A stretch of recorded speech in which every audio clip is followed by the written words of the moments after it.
Welcome to this webinar. This is the second in a series of webinars hosted by NHS England and now CSU, talking particularly about population health management approaches, sponsored as well by the National Performance and Population Health Dashboard run by now CSU. Today we have Memorial Herman with us from Houston, who will be talking about how they've used big data to improve their patient care in Houston. It's worth mentioning it is possible to ask questions. We've not got live talking for you, but you can ask questions via Slido. If you go to www.slido.com and use the hashtag international learning, we'll look at your questions and answer them intermittently throughout the talk. It's also worth mentioning this is being recorded and will appear on now CSU's Future NHS platform, and a link will be shared after the webinar. I'll pass over now to Paul and Innie. Hello, good morning, thank you, or I guess afternoon for you. I am Paul Lampy. I am the Director of Enterprise Analytics and Reporting for the Memorial Herman Health System. And I am Innie Akiko. I'm the Vice President of Population Health and our Ambulatory Solutions. And we're going to talk to you today about how we utilize big data and analytics in support of our clinical care redesign. So first of all, just to go over the agenda for the day, we are going to talk to you about who we are so you have a little bit of an understanding about us and the system that we are here in Houston, Texas. We will talk a little bit about our clinical care redesign process initiative that we've been going on for a little over 2 years now. And then we'll discuss with you our healthcare analytics strategy, how we've built a strategy and a platform to support all of our analytics initiatives across the organization. We'll also talk about how we have developed these solutions on this platform, the benefits and the impact that we've seen, and then where we're headed moving forward from there. As Adam mentioned, we will take periodic breaks throughout the presentation to discuss questions, and if you would like to, go to slido.com and you could use the hashtag international learning as the event code and you can ask questions there. So with that, we will get started. So Memorial Herman is in Houston, Texas. We have around 267 different locations around the greater Houston area. We have about $6 billion in total assets, and we're about a $5.3 billion net operating revenue organization. We have a little over 25% of the market share in the greater Houston area, and in the market, we are also ranked first in many different specialties. So to give you a little bit of a comparison to London, this is a picture of the greater Houston area. If you see the big circle around the city, that's the main loop for the proper city of Houston. That is superimposed here around the map of London. So you can see a comparison is the greater loop around the London area is very similar to the greater loop around the Houston area. We have a service population that extends far beyond this major loop, as you can see locations that we have up here, and then we have locations that are out on the outskirts as well.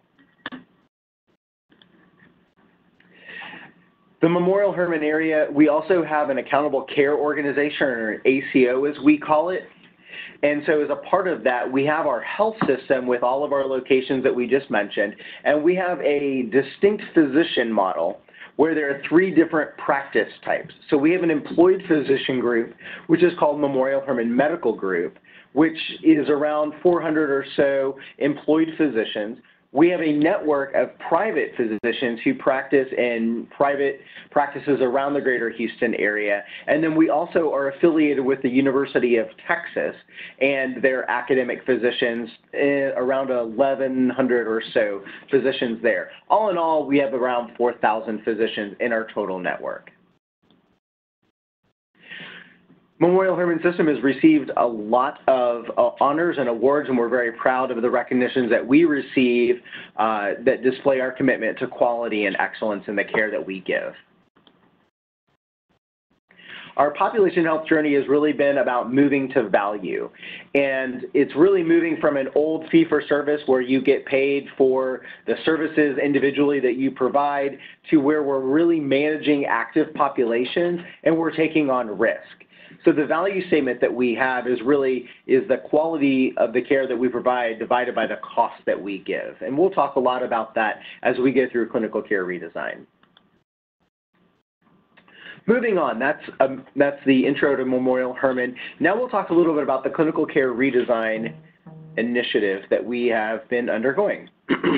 So the first question is, why do we need to implement this strategy? I think it's no surprise to everyone. In the U.S., we have around 18% of our gross domestic product is for healthcare costs. From doing a little bit of research, the Office of National Statistics for the UK shows that to be about 9.8%. And so you're doing better than we are in the US, excuse me. But it's still a lot on both sides of the GDP for the expense. Costs keep increasing. We all know that in healthcare there are inefficiencies, there's waste, there's inconsistent processes, the supply chain is difficult to manage, and we in the U.S. are receiving decreased revenue. And so regulations, insurance reductions, there's many things that are causing an increase in cost, but then also a decrease in the revenue we have, and no one doesn't take anyone with an economist to discover that this is a recipe for disaster. So we have undergone a plan of a goal of $900 million over a 5-year period of cost reduction throughout our system. So that takes us to clinical care redesign. So this is the main focus of clinical care redesign that we have. So there are 4 components to clinical care redesign: care variation, care progression, care management, and clinical documentation improvement. And we'll go through each one of these individually. First of all, care variation is all about eliminating waste, streamlining our processes, bringing about efficiency, and improving the quality and the outcomes while reducing costs at the same time. The main focus of care variation is on around 10 different work streams that you can see here. Most of them are specialty service lines or areas where there is a high cost. Care variation is really run, and the core of it is our workshops and our stakeholders. We involve everyone who is core to the process of clinical care delivery, directly or indirectly, from across the entire organization. Everyone has representation in the workshops that we have. We bring around 80 or so people together for each workshop that we have. We have physicians and nurses, we have different types of therapists, and then we have quality, we have our information systems, we have people that are Lean Six Sigmas, health systems engineers, we have education and training folks, we bring together executives, everyone that has a stake in the care delivery process to have representation. So we have 16 different acute care hospitals around the greater Houston area, and in that we have representatives from each one of those locations as well, so that everyone has a voice in the decisions that are made in those work groups. And this is really about streamlining and making everything the same, that you're using the same clinical best practices across every organization, every hospital that we have. So this shows you the core of clinical care redesign is really a care pathway. So this is an example, excuse me, of a clinical care pathway that we have for sepsis. And so this is an interactive guide that you can use to go through sepsis and the pathway, the best practice that we have. So if you look here, you can see at the very top, it starts with identifying. How do we identify who a sepsis patient is? And we have different codes for sepsis. There's severe sepsis alert, St. John sepsis alert. So we have many different sepsis alerts, and we use this to be a a clear common definition and terminology for how we're speaking about patient care and sepsis. And so we start with identification, and then we process down here to the different protocols and the processes that you should go through. So this is what we call the 3-hour bundle, that you order IVs and blood cultures and labs and antibiotics, and then the process continues with a reassessment every 6 hours. Each one of these links, like the goal and metrics, links out, and then you can see each one of the goals that we have and how we are going to measure success. Moving on to care progression. Care progression is moving patients through the care process. So the goal is to avoid delays, facilitate communication and collaboration amongst our caregivers, and then identify areas of concern that we need to address.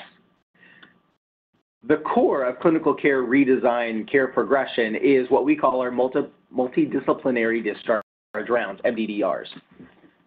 Now, a lot of folks thought when we first implemented these that this is like a traditional clinical or academic round, and it really is different than that. In that, we have a standard list of discussion items. We have in each of our units, we have a large board, and in that board we have a grid, and there are specific items that each individual presenting in the MDDRs uses to talk about the patients that we have and moving them through the care progression process.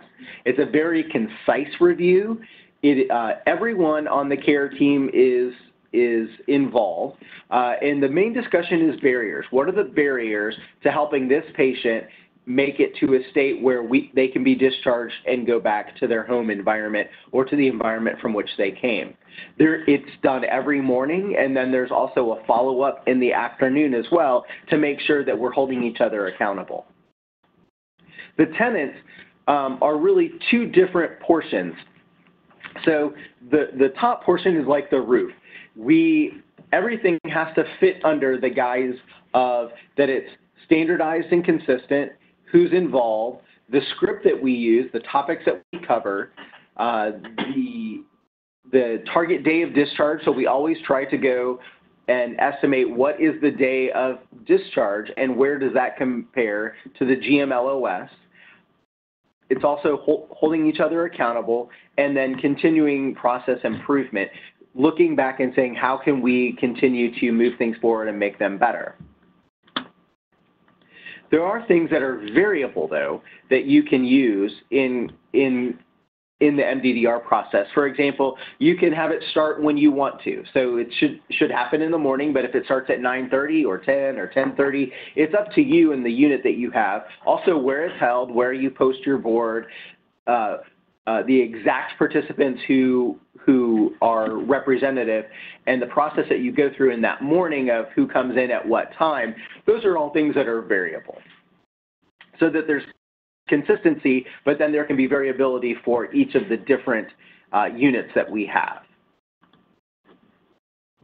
The third is clinical documentation improvement. And we implemented a solution called, that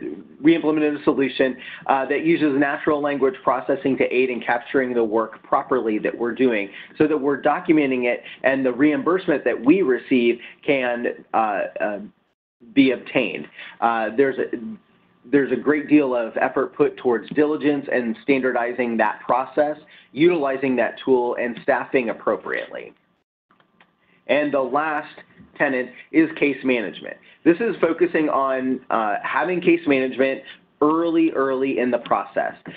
We want to start with discharge planning as early as possible so that we can look at, for example, if there's a diagnosis with a 4-day GMLOS, that we don't wait until day 3 to start looking for options for the patient to go to if home isn't going to be a possible activity. So we know that it takes a couple days to select, choose, and get authorization to send someone to a skilled nursing facility or a long-term acute care. And so we want to start that process of planning and getting them approved to move to that new location as early as possible. So to cover the who, what, when, where, and why, clinical care redesign includes everybody. Everybody in the process. This is everybody's new way of life. What is it? It's re-envisioning the care that we give. Redesign addresses all the opportunities for improvement that we have. Why do we do this? Well, we need to reduce costs, improve patient experiences, and really focus on our value statement of quality divided by cost. And when it is an ongoing, this is a new way of life. This is how we work. We are continually moving through and working to redesign our care and rethink and improve. So how do we achieve our goal? Data is a key to this.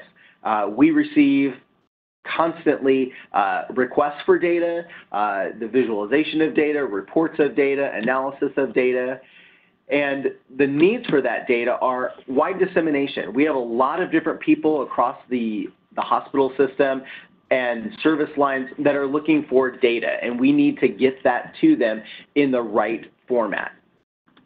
There's various levels of detail. Some people want to see rolled up information that they can process and analyze, and some people want a patient level so that they can understand exactly what is happening today for this patient.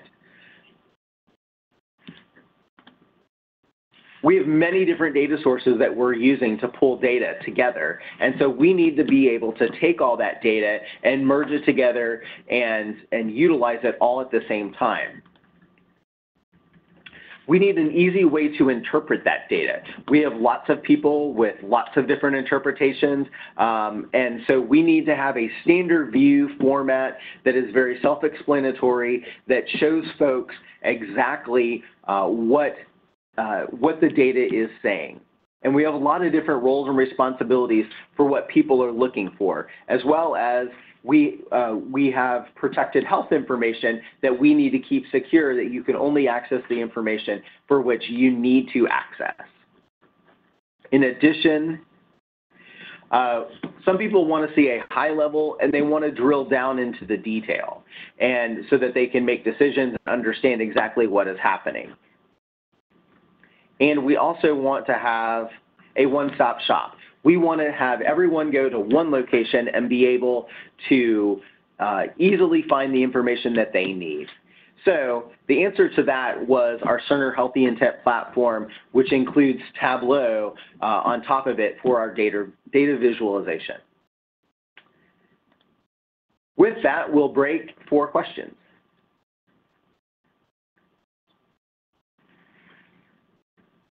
So we'll turn it over to Adam.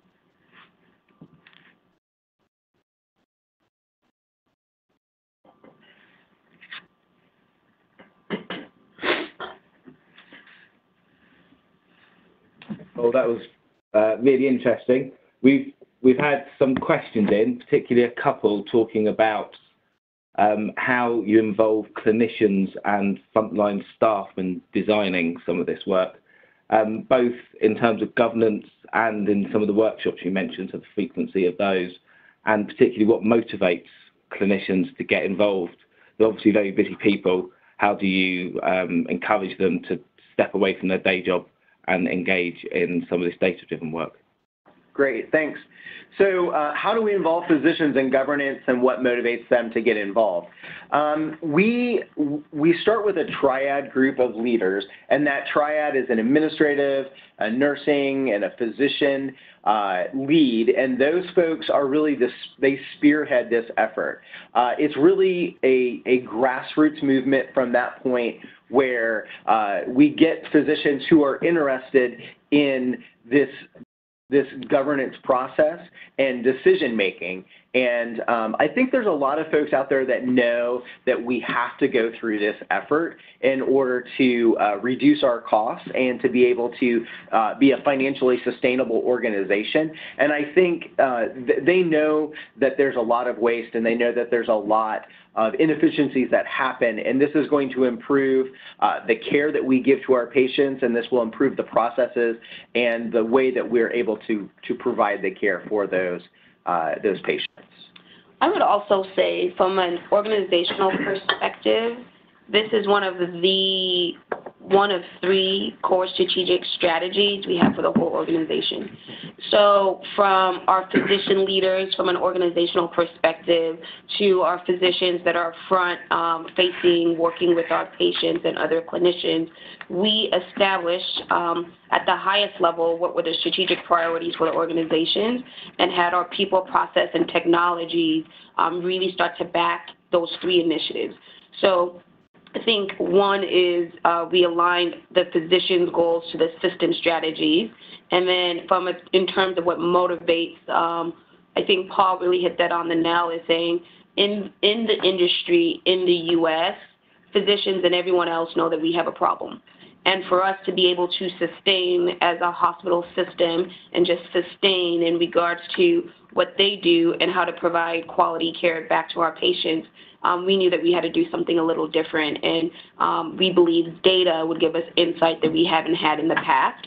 So we really got buy-in from a care team perspective to try to resolve some of these challenges. The second question is, what are some of the greatest causes of inefficiencies that we try to overcome? Really, it's a variation in the processes that we follow, the utilization of supplies, and I think as we go through this will become more clear as you see the standardized process. We provide great care, but I think everyone does it a little bit differently, and I think just moving through the process and holding one another accountable. There's a lot of people involved in the care process, and so really coordinating and getting all those folks to work together, I think, is the biggest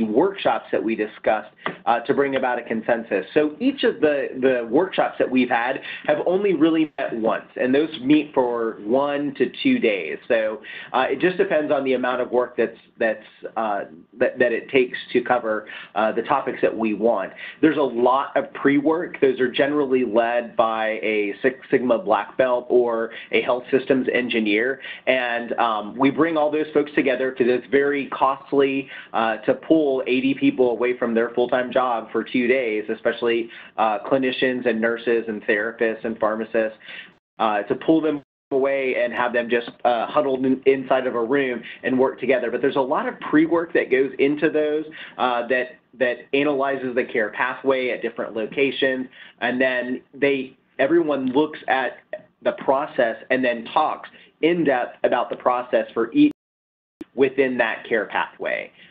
So we have those just once, but then there are offshoot meetings and smaller working groups for people that really have a passion around one issue or one topic that we need to overcome. Thanks, Paul. That's really interesting. I think we've got time for one other question in this section, and I think this one really starts to get to the heart of some of the issues we think about in population health management. And it's a question about how wider determinants of health are considered. So the interventions mentioned so far are very medical in nature. Do you consider some of the wider determinants of health and impacts on health that may not be directly affected by hospital care? Yeah, so wider determinants of health. Here we are really trying to start to level social determinants of health. So outside of just what is happening specifically within the hospital system, how do we understand, how do we care for our patient populations before they get into the hospital, clearly while they're in the hospital, and how do we continue to care for them after they're being discharged? And we use social determinants of health. So we partner with other organizations or truly start to do assessments of do they have caretakers at home? Do they have the ability to come to a follow-up appointment? Do they have a car? Do they have the medical necessities or funds to be able to go and fill prescriptions or drugs? So outside of the care specifically, we have care managers, case managers, and care managers that truly help our patient population when they are outside of the hospital system, and truly by driving to their social determinants. What neighborhoods do they live in? what's their social economic standards, et cetera, which help us give more insights of, are they at greater risk to have a readmission? Are they at greater risk to come through the emergency room to get care because that's the only place that they can go? So we definitely look at this from a 360 approach of how do we care for our population even if they're not inside the hospital specifically. And those also are very involved topics that they have inside the multidisciplinary discharge rounds, the MDDRs. The care case managers bring those up and they talk about those as obstacles and barriers that need to be overcome to help the patient on their care journey. Excellent. Thanks, Paul and Lily. There is one other question, but I think we'll roll that into the next question segment now and just move on with the talk. All right. So we'll take back control. And, all right, I believe you're able to see the presentation again. So from here, we'll move into our healthcare analytics strategy that we have. So the strategy that we have a very small centralized team, and it is nowhere near large enough to produce all of the data, all of the visualizations, all of the data that we need for everyone across the entire system. And our team does not have the knowledge and access to all of the data and all of the nuances that we need to cover. So we really go by a self-service mentality. We give the data power to the people. We actually give access through business objects data to our end users. We give Tableau desktop access to users to be able to take that data, and we empower them and we educate them. We have around 100 different dashboard creators throughout our system that are able to utilize data and create visualizations. Also, we want to right-size our data. We want to deliver the best viable product that we have to the right people when they need it. And our goal is always to not spend time putting our story together, but rather using the data to tell you what the story is and what our data is telling us. And then we also want to have a platform that's one source of truth, and that's what we use, the Cerner Healthy Intent platform. It's an EDW with a longitudinal platform that looks at our patients in their entirety across many different sources of data. So here's an example of our population health platform. So we have many different EMRs inside of our ecosystem. We have Cerner Millennium, we have Allscripts, we have many private practices on eClinicalWorks. We also have GE Centricity. Point Click Care is for our long-term care providers.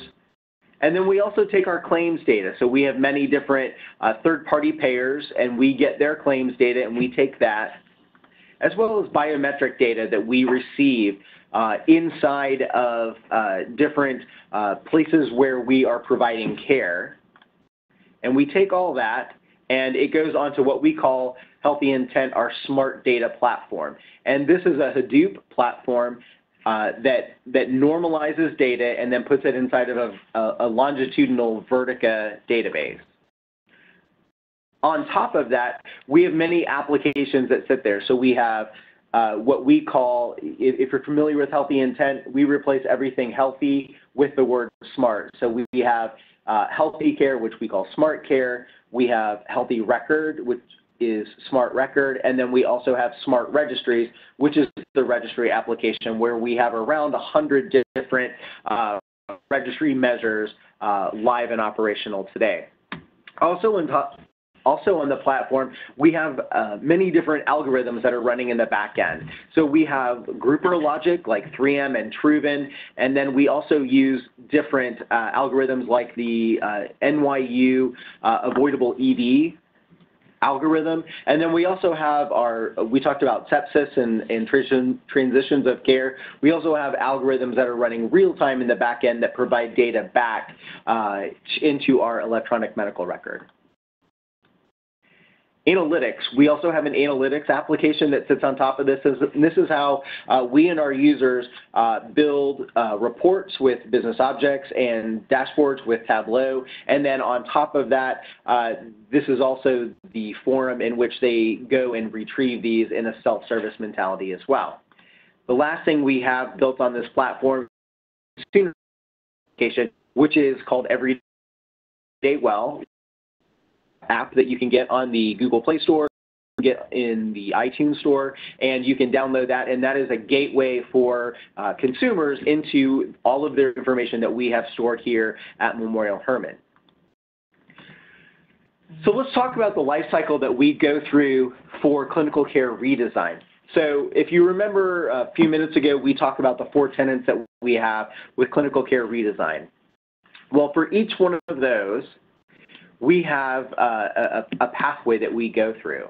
So starting with care variation, which is the standardization of care across our continuum, we have what we call the opportunity dashboard. So the opportunity dashboard, and you'll see visuals of all these in just a moment.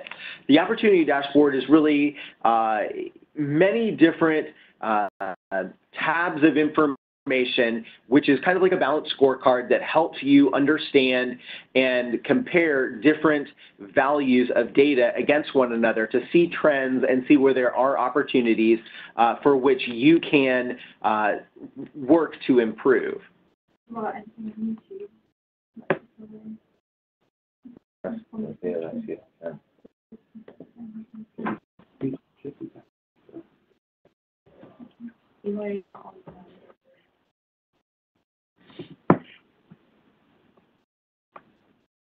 can see Paul moving.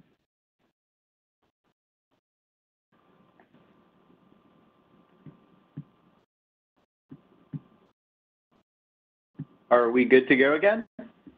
Yes. Yes, okay. Please. Okay, great. And then we end with our monthly operating report, which is our MOR, which has the realized savings and shows us the next opportunity that we have. The great thing about this life cycle is it does move forward and backward. So if in our monthly operating report we are not showing the savings that we need, then we can move backwards and go to our cost comparison. And we can say, well, where are the costs now that we have compared to where we were? And then we can move backwards to our monitoring dashboard and say, well, if we're not having the savings we want, look at the key indicators that we have. Are we measuring the right things? And are we performing in the right way? If we are, then we can go back to the workshop and we can say, the metrics that we have, we're achieving those, but we're still not achieving the goals of reductions in cost and increase in quality. So then we can go back to the opportunity dashboard and say, were we right in the waste that we identified was actually a true waste or a true opportunity? So then we can continue to move forward and backward along this continuum until we do achieve the goal and then continue to move forward with our next opportunity that is identified by the dashboard. With that, we'll break again for questions. Thanks, Paul. Again, very interesting. And sorry to people listening, we've had a couple of technical errors. We haven't had any questions in during that period, but there were some questions from the time before, so we'll look at some of those. So one of them particularly gets at a concept we often call impactability. So asks about when identifying individuals at risk, as was mentioned earlier, how do you assess how likely they are, how likely it is that interventions will work?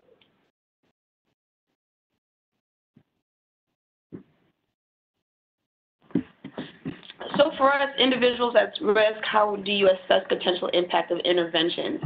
So to be completely transparent, that's exactly what we're leveraging. That's what we're doing today. We have launched one of the Cerner products called Healthy Care.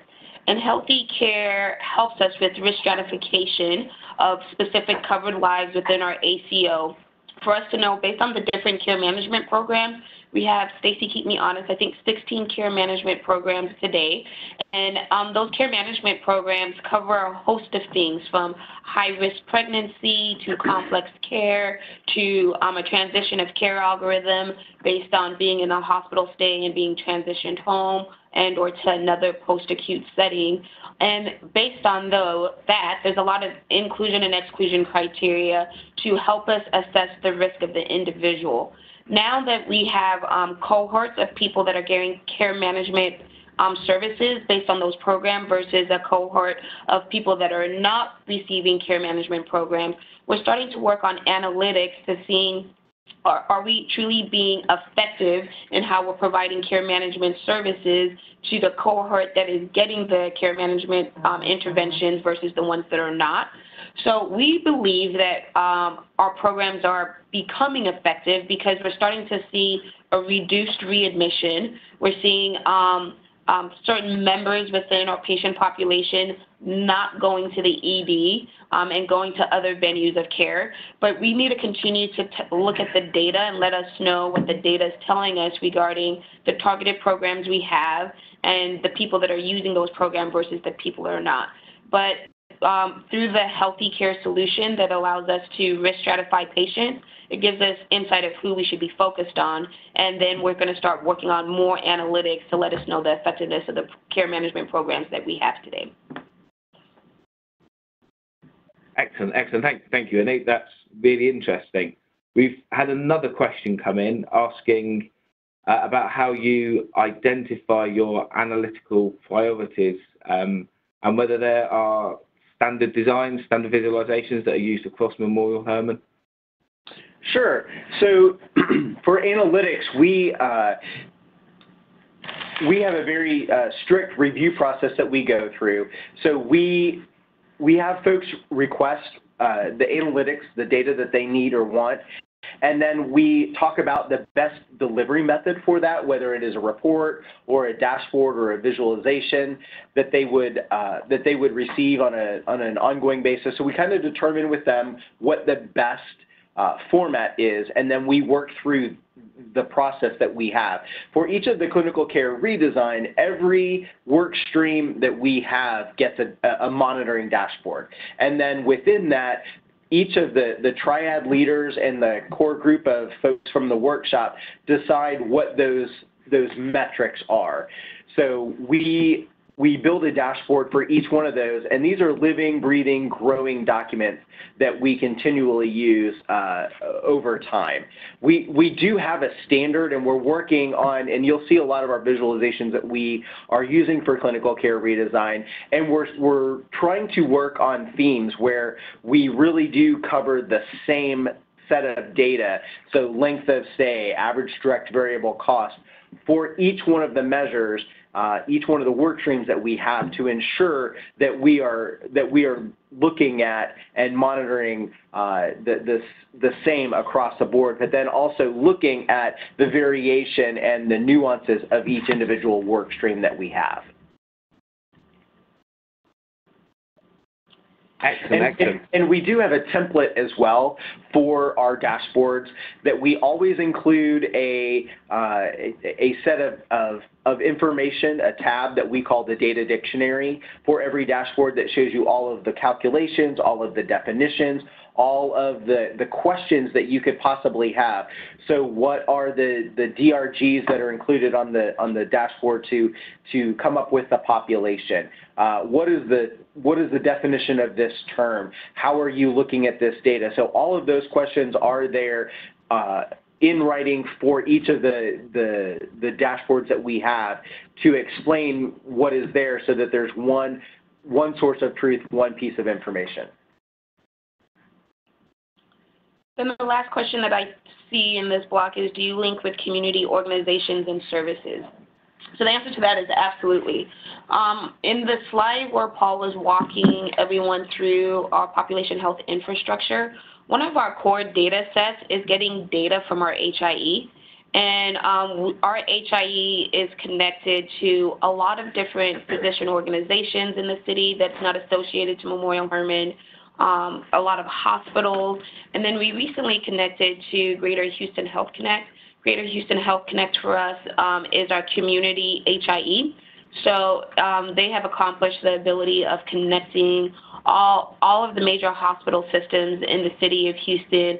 A lot of the physician orgs or ACOs are connected to this HIE. So there is a place where we could, based on consent, we do have a really strict consent model here, but based on consent, if a patient and or member has consented for their data to flow through a lot of these different exchanges, we have the ability to see that data within our Pop Health platform and within our various solutions. Then we're also working with various organizations such as Lyft or Uber in some of those social determinants of health. If folks don't have access to a vehicle, how can we potentially provide them transportation? We'll also have a program that is community-based that helps. It's called Meals on Wheels. Other folks that at times leverage the emergency room and or other inappropriate venues of care just because they need a meal. We are identifying those patients and or members within our community, and then we are proactive in providing them meals and sending them resources to their home. So we definitely, just outside of the data and the things that are happening in the hospital, within the hospital setting, we are connected with a lot of community partners, a lot of the other organizations in the city, just so we can truly get a full picture of what is going on with our members and our patients, even if they're in the hospital or not within our hospital system. Excellent, thanks, Ellie. That's really interesting. It sounds like a really broad approach to treating patients both in and out of hospital and making good use of the analytics. I think we should move on to the next stage of the talk now. Thank you. Thanks, Adam. Okay. And back up. Okay, great. So let's move forward into looking at the analytic solutions that we have developed. So this will give you an insight to the dashboards that we've been creating. So the first is our opportunity exploration dashboard. This is where we start, and I will do two things before we move too far forward with this. I will tell you that all of this is sample data, and so the visualizations that we have, we captured all of these during our development time on data that was not validated, and so you'll see trends and you'll see numbers, and don't take any of this to heart. These are not live pictures of what we have now. This is just data that we have for visualizations to show you the concept and the format of the dashboards that we're creating. And two, these dashboards were created by a team of people that I stand alongside that are creating these and working through these. So this is very much a team effort. There are many people involved in gathering the data, gathering the requirements, building the dashboards, gathering the data, validating the data, and creating the visuals that you'll see today. So there's a team of people that do this that I owe a huge debt of thanks to for working in this process.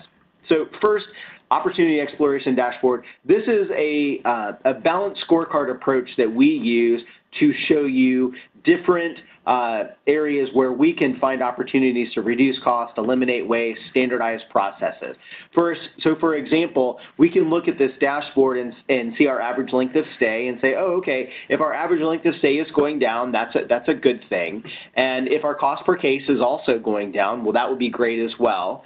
But if our patient satisfaction is also going down and our readmissions are also going up, average length of stay and cost per case going down is probably not a good thing. And so we need to dig into that and understand what is actually happening. So this opportunity dashboard slices and dices our data in a lot of different ways. And as you can see on the left-hand side, there's a lot of drop downs that we can use to look at different severities of illness and put on different filters to be able to dig into and analyze the data here. So this is really the core. This is where everything starts. And this was used to find the $200 million of care variation over a 5-year period of time that we would be able to save in each one of the work streams that we've budgeted for. the impact, and that's the impact of this, is that we were able to find $200 million of potential opportunity that we could benefit from. Next, we'll move on to our monitoring dashboard. So we have a monitoring dashboard for each of our different work streams, and this is the example of the orthopedics dashboard that we have, focusing on orthopedic joints and shoulders right now. And if you look here, we have standard measures like volume and discharge, disposition, severity of illness on this.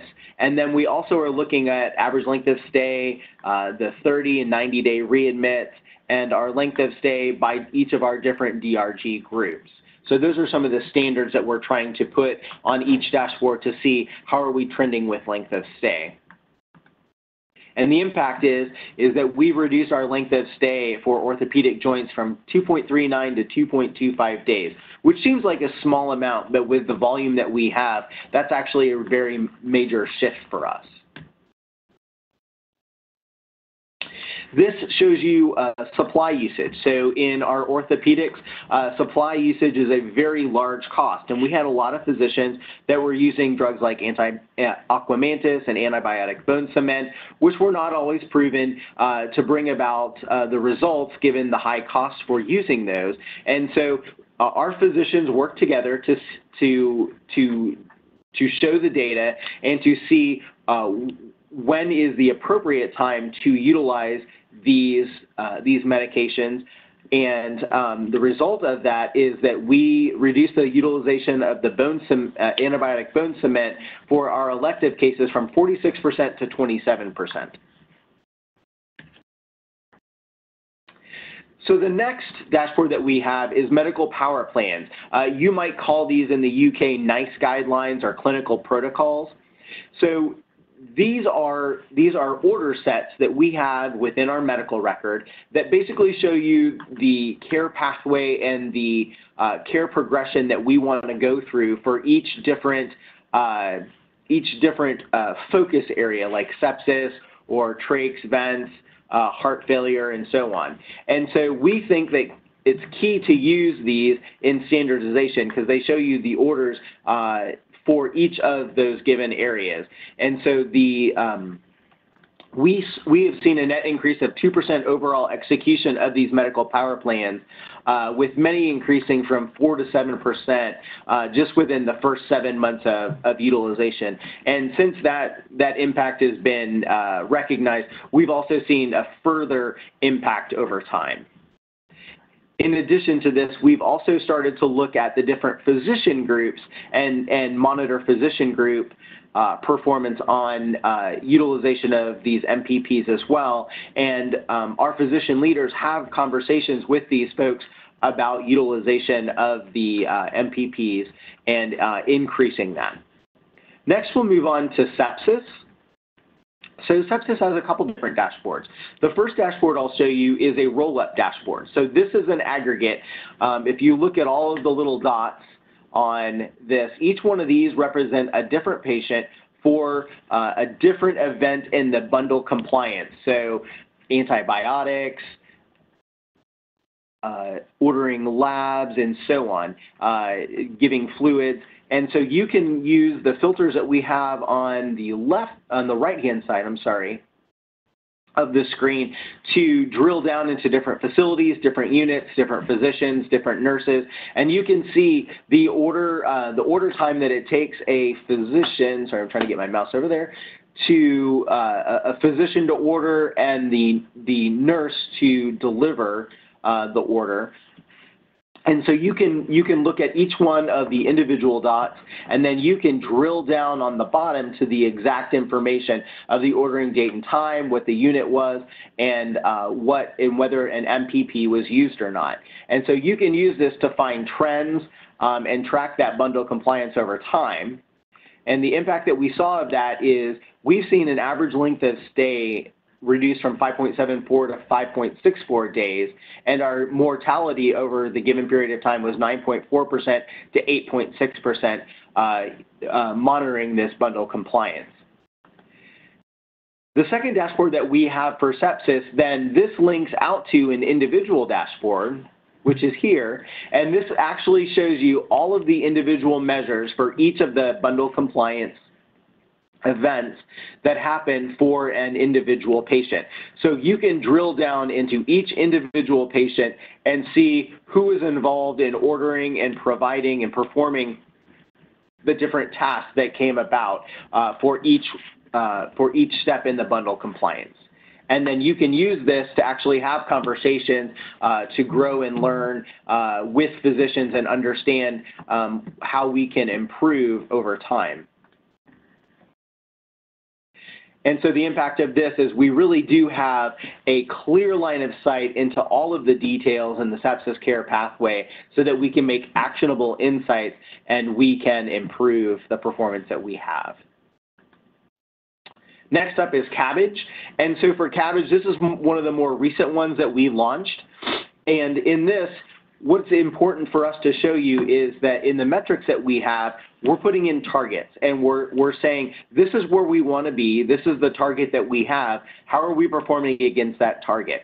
Everyone has a different idea of what the number should be. So if we're actually showing the numbers on the page, on the dashboard, and comparing to that, everyone knows where do we want to try to be? What is our goal? And so you can see that we have targets for our key metrics and our number of pre and post surgical days and our discharge time.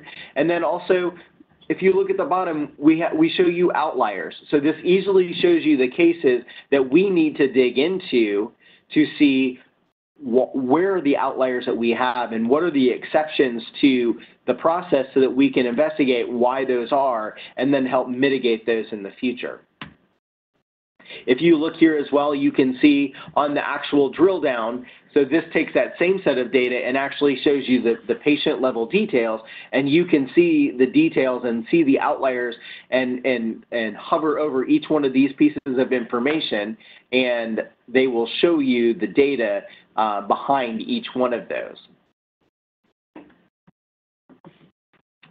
And then next, this shows you the different steps in the Cabbage pathway that we have.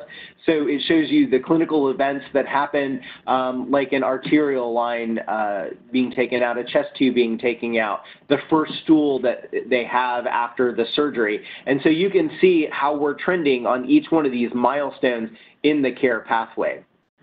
This detailed view has really given us actionable insights and helped us to understand where we need to focus our efforts in streamlining processes. Traits and vents. The dashboard that we have there, as the standard we've shown you, is length of stay and trending length of stay, and looking at our time to trach as well. So we're able to see how our performance is over time, the variations that we can monitor. And recently we've added to this a look at the trachs that were delivered at bedside versus an OR to track how we're performing in giving those in the right setting. The impact that we've seen with this is in one of our facilities using the clinical pathway, we were able to reduce our average length of stay from 34.7 to 28 days.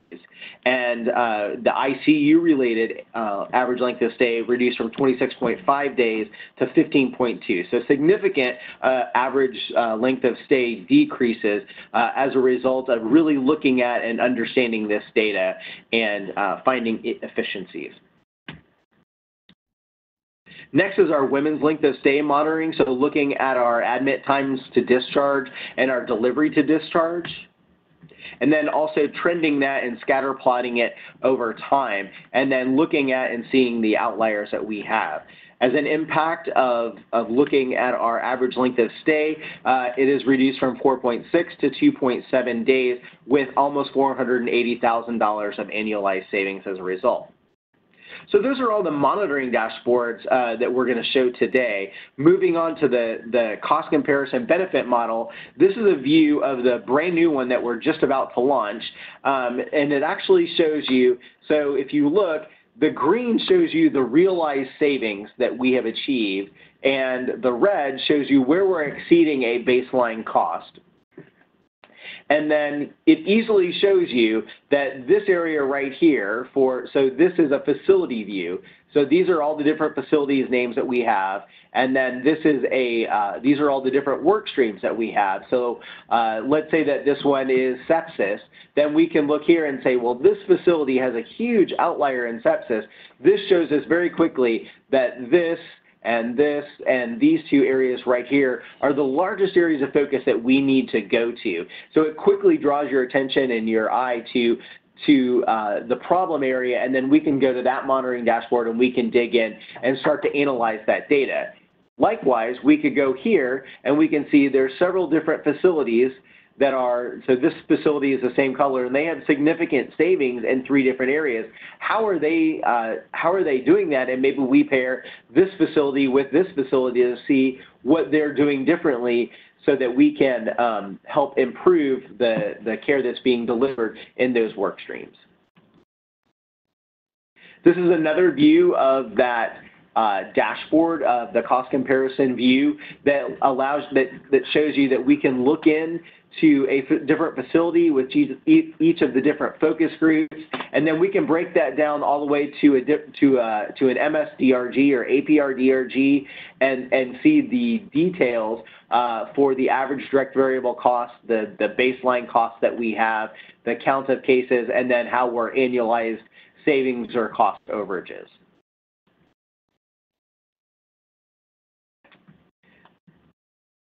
So next we'll move into the benefits and the impact that we've seen as a result of all of our clinical care redesign efforts. First, we've seen an average length of stay reduction through our care redesign. Overall, our system has gone from 4.59 to 4.52 days. Again, a very small number, but it is equated to a $7.4 million savings. The care variation that work that we have done has really helped in reducing unnecessary clinical variation. Our case management has really gotten earlier intervention to help folks move through the care pipeline and reduce our average length of stay. Our care progression has made us very proactive and increased our discharge readiness. For COPD and pneumonia, we've moved from 4.19 to 4.03 days in our length of stay. And we have increased our clinical documentation and the accuracy, and so that results for us in increased revenues through better documentation of the care that we're delivering.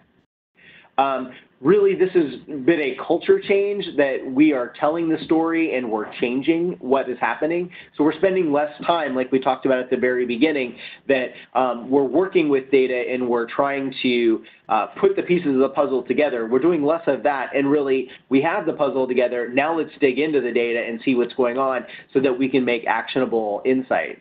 This is a new way of life. We have really changed a culture, and dashboards are addictive. People get one and they want more, and we'll talk a little bit more about how we control that as well and monitor. We've really made decision-making a data-driven process. So people want to see data in order to make decisions. And this has really been a culture change at every level in the organization. Everyone is involved in the care delivery platform, and so it's very important that everyone has a part in that. And the biggest impact and benefit that we had was our first fiscal year of being in care redesign. We saved $44 million against our budget of $40 million. So we were at 110% of our goal, which was one of the largest impacts that we wanted to make. With that, we'll move on to questions.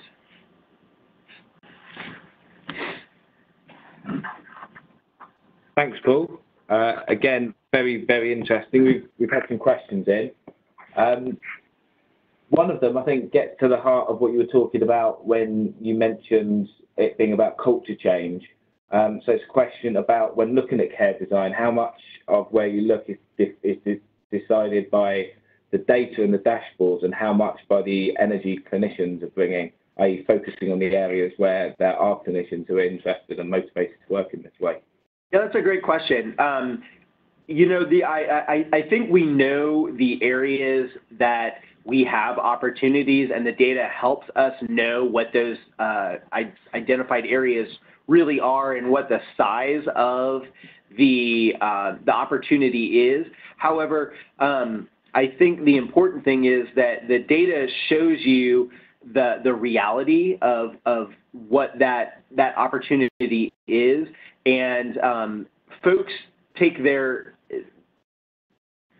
know it and they understand it and they can see the magnitude of it. And I think we utilize folks that have a passion and an interest in increasing the quality of the care that we have. So I think it's really a mixture of the two, of having people that are interested and do have a vested interest in the care that they provide their patients. Next question, I think, is looking at your benefits modeling. It's along a defined cost pathway. Have you managed to track benefits back to population segments? So if we look at that cost comparison model, each one of those bars, let me share my screen for just a second and go back to that.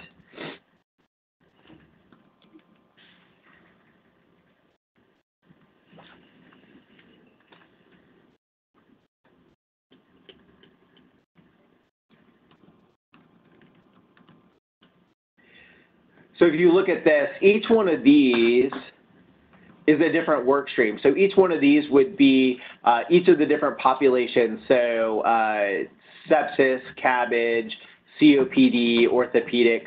So each one of these would be a work stream, and each one of these is a facility. So you can see each facility's performance inside of a work stream. And so, and we can flip this as well, where these are the facilities, and then these are the different work streams, and then you can see how each facility is doing on an individual basis.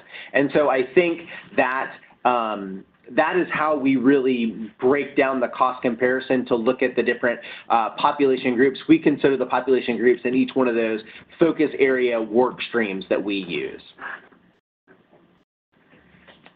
Adam, if you want to take back over and go to the Slido. Yes, so one of the other questions we got was, how do you move from data visualizations to clinical change? So there's been some great dashboards we've seen, and there's evidence of this having real change to patients as well. And I guess it'd be interesting to hear more about the process from that dashboard to that change. Yeah, great question.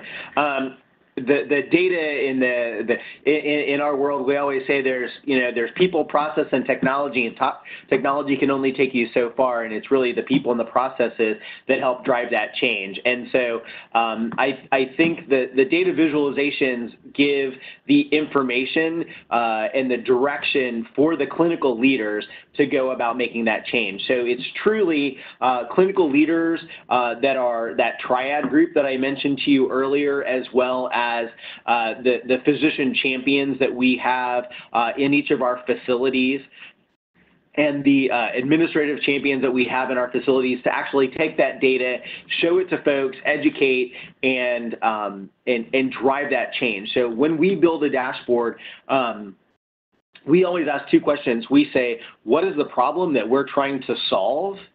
And then, how is this data going to drive an action from you? So great, we'll give you the data, but then what are you really going to do with the data? What action are you going to take and make a change from looking at and evaluating that data? So we start with that, so that is just the tool that then our physician leaders and our different clinical leaders can take to go have conversations with physicians or with nurses or with care providers in each one of the different settings, and show the data and show trends over time and show impact. Excellent, thanks, Paul. That's really, really interesting. And a final question from this section, and I think we can see we've got some analysts on the line here. How do you manage data quality in big data analytics? So yeah, data quality is always really important. I think one of the things that we notice is that one of my favorite mantras is look at your data and then you'll see how good or how bad it is. And so we, you know, in a process flow and a turnaround time, we're seeing negative values. In one of the dashboards that we're working on right now, and people look at that and they go, well, how can that be? And the best thing is that if you want to improve your data, show it to people so that they actually see the truth of the data that's coming in and how important it is to capture things in a certain way. And so I think a lot of the data quality is brought about by looking at and using the data and understanding the impact of the end user to the quality of the data that we have. The Healthy Intent platform really is great in helping to aggregate and make sure that the quality of the data across our different populations and across each of our individual patients is matched correctly. I think that's a big issue for data quality, as well as it's very important for us to have a program in which we're evaluating and looking at shared definitions to help with quality as well. And so I'll talk about it here more in just a second, but we are undergoing a data governance process right now, which is really coming up with a data glossary and having shared definitions. So ensuring that each of the data points that we have a definition that tie back, and that data quality tab on each of the dashboards is how we manage that now. And then moving forward, we will have one data glossary that everyone in the organization will look at as one source of truth. And then our next phase of data governance really will be going in and evaluating quality of data and actively monitoring and ensuring that we are collecting data that is good and meaningful. Excellent, thanks, Paul. Should we move on to the last section of the talk? And do keep questions coming in, everybody on the line. Okay. So I'll look to see.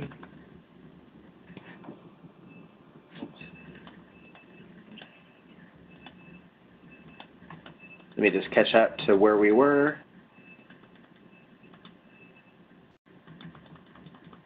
So we talked about our benefit and our impact. And then the final section is looking into the future. Okay, we're caught up now. So these are some of the lessons learned that we have. So the first is really don't boil the ocean. Don't try to do everything all at once. Start small and build from there. We use a mantra of crawl, walk, run. So we first try to start small and then ramp up a little bit and then really move on into a full phase. And that's really been an important thing for us, is that we're trying to build from what we have. The second lesson that we have is the old Voltaire quote of "Don't let perfect be the enemy of good." We have folks that suffer from analysis paralysis, and we can look at the data forever and analyze and get down into the weeds and get lost. We really start to push things to a phase 2. So if something becomes too big of an effort for us and is going to derail everything else that we have from going live, we'll push that to a phase 2, and we'll say, you know what, the scope that we have here is good, and we need to get this data out. Let's publish this dashboard, and then we'll add this to a phase 2, and we'll work through those issues, and we'll add that over time. That's the beauty of the distribution model that we have in Smart Analytics, is that we're able to build something, push it out there, we can update it on a regular basis, and then we can add to it, and then just republish, and give more data over time and more visualizations. Our next is really to be agile. We work on developing things rapidly, keeping our stakeholders engaged. So what we don't want to happen is get the energy of a workshop and get a bunch of metrics, and then 3 months later start to talk to them about, this is what the dashboard will look like, and this is the data that we need. We want to get people involved very quickly. So we work to push to get data and to get the results that we need and the metrics that we have, and then push those out to show people the data and then show them a visualization as quickly as possible. Going back to the question that we just had, definitions and data governance, this is a key to success. Everyone needs to speak the same language, and this has been just one more set of proof that we need to engage in a full-blown data governance program and really get everyone on the same page so that we are all speaking the same language. Next is we're only as good as the data we have, and it's never too early to start. I think there's a lot of data out there that we need that we're not collecting. And so we're trying to get folks to think ahead. And so in a workshop, when someone brings up a point and says, we need to measure this, then we know right away there's a long lead time in getting something scoped, getting it built out in our electronic medical record, and then getting people trained in that, and then getting that data entered, so then we have something that we're able to start pulling, analyzing, and visualizing. And so if something is not always there, it's never too early to start the process of adding those data points in or refining the data and evaluating the way that you need it. And I think we've talked a lot about it takes people and it takes everyone, and this is a team effort. Everyone in Memorial Hermann is involved in the clinical care redesign process. And so we've really done an education to change the culture and make people think in a way of thinking about data and actionable insights. And like I said, going back to the questions, what are you going to do with the data, and what action are you going to take, and what problem are you trying to solve, has really helped people focus in a way to use data. I think the utilization of data for some folks is very much of a culture shift, and it's really a training and an education process. And I think you have to handle that on an individual basis and help each individual end user learn how to utilize data in a different way. I think there's three overall major lessons that you could take away for the folks in the UK. I think lesson number one is really highlighting unwarranted validation. The platform provides one shared source of truth for the data, enabling all of our stakeholders ready access to data for priority areas for intervention and monitoring our ongoing progress. I think lesson number two is inclusion of stakeholders. It's really important to have everyone have a voice in the process. Everyone in the care delivery process is a stakeholder, whether they're a direct caregiver or an indirect caregiver or a support person to the direct caregivers. And all of those folks were represented in the workshops that we had. They all had a voice in the assessment of the data, what it was saying, designing the solutions that we had, what the best practices were, looking at the metrics for success and how were we going to monitor our key performance indicators over time. And then what are the clear intended benefits to the patients and the system as a reduction in the length of stay, the improved efficiencies, or the reduction in unwarranted costs as well. The third lesson is really a continual monitoring to support our continuous process improvement. Our Healthy Intent platform has enabled us to quantify, measure, and track the benefits of interventions and distribute this information easily through our Tableau dashboards and our business objects reports.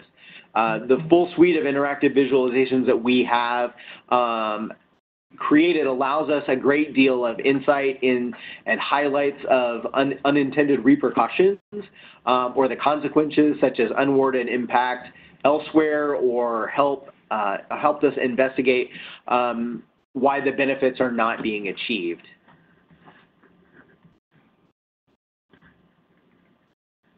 Moving forward, we have a roadmap, so we're continuing. This just kind of shows you an example of how we're moving forward and rolling out our current work streams and moving on to future work streams as well. That is everything prepared. This is the contact information for both Eni and myself, and then we will move on to a final set of questions.